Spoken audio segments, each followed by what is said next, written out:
Now, the YSL trial, I think, has been hilarious. So the main character which it was Young Thug at one point. But now Woody has taken over. And he is super funny to me. But have you ever had or seen in real time, like, a witness that, one, entertaining on purpose, by the way, and then two, like, just obviously they already done said what they said, but in court they want to stand on, they don't know nothing now. Like, I don't know what you're talking about. Like, how have you ever seen that? And then how does that shape a case?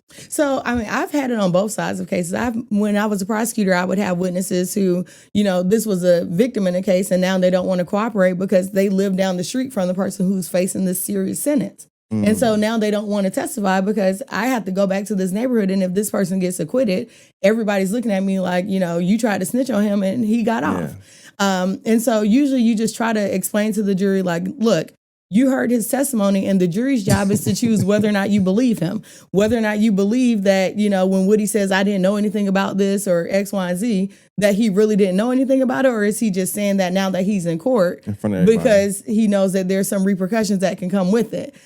Which, I mean, I haven't watched all the episodes or just kept up with everything about the YSL trial, but I'm curious to see what the result is going to be, whether or not the jury is going to look at it as though, maybe he did make those statements to law enforcement at first because he was trying to save himself, or maybe when he's made those statements, he was telling the truth, and now he's, retracting it because he's afraid of what will happen to him.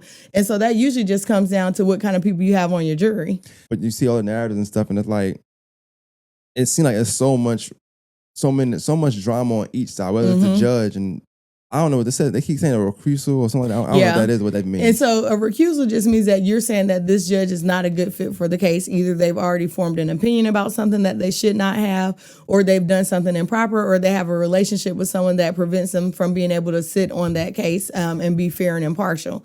But I'm curious to see what will happen, especially with Brian Steele, one of the lead attorneys, being held in contempt. And, that's a very serious situation to hold an attorney in contempt. Usually that happens if you're disrespectful to the court, like you're over talking another attorney, or you're interrupting the judge, or you're continuously, disrespecting the court's time by either taking too long or showing up late.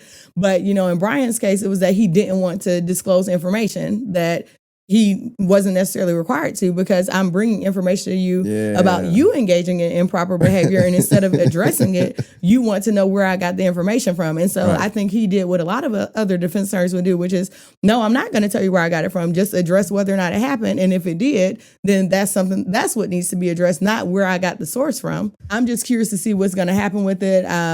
I think that it has been a very contentious case because of, the length of time. I know some of the defense attorneys on it who have put a lot of effort into it. And they've been dealing with this case for years leading up until this moment in court. The Brian Steele thing, because you touched on it, like, when I saw it, it's not too many things that shocked me. Yeah. But that shocked me a lot, because I was like, hold on, this is really a lawyer. Yeah. Really going to jail.